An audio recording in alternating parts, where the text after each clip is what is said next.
पंढरपूर नगरपालिकेच्या निवडणुकीच्या निमित्तानं तीर्थक्षेत्र विकास आघाडीच्या प्रचाराच्या आज आदरणीय भारतनानांच्या 5व्या पूर्णस्मरणाच्या निमित्तानं आम्ही वचननामा त्या ठिकाणी प्रसिद्ध केला आणि आम्ही वचननामा विकासाच्या व्हिजनवरती उद्या काय करणार आहे या मुद्द्यावरती लढत असताना आमच्यावरती त्या ठिकाणी खालच्या पातळीला जाऊन आरोप करण्याचं काम पुढच्या लोकांच्याकडून सुरू आहे। मात्र तुम्ही 40 वर्षाचा सत्तेचा गैरवापर करून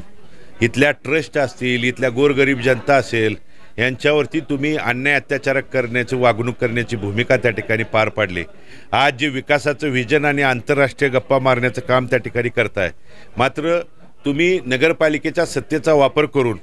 13 हेक्टर 85 आर चे जमिनीचा हा उतार आहे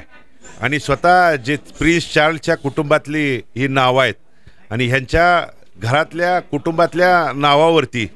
13 हेक्टर 85 आर सारखी पंढरपूर शहरातली अतिशय कोट्यावधी रुपयाची जमीन त्या ठिकाणी तुमच्या नावावरती कवडी मोलानं तुम्ही त्या ठिकाणी घेतली। असे एक उतारे नाहीत, येणाऱ्या 2 दिवसात आणखी भरपूर उतारे त्या ठिकाणी आम्ही तुमच्यासमोर दाखवणार आहे, मांडणार आहे। आज तुम्ही महावीर नगरमधला भूखंड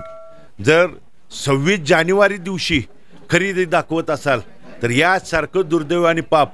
कोणतं त्या ठिकाणी असू शकतं? 26 जानेवारीला भारत देशामध्ये कोणतं शासकीय ऑफिस त्या ठिकाणी सुरू असतं हे त्या ठिकाणी दाखवावं आणि या बाबतीत आपल्या पोलीस स्टेशन पंढरपूर शहरमध्ये त्या ठिकाणी FIR देखील नोंद आहे, त्याची पेपरची कात्रणं देखील मी तुम्हाला त्या दरम्यान दाखवू शकतो। आणि या बाबतीत इथले विद्यमान आमदारांनी आपल्या पवित्र अशा सभागृहामध्ये त्या दरम्यान त्यांचं त्या ठिकाणी ह्या जो झालेला भूखंडाचा घोटाळा आहे त्यांनी तारांकित प्रश्न देखील केलेला आहे, याची क्लिप देखील मी पंढरपूर शहरांना समस्त त्या ठिकाणी दाखवणार आहे।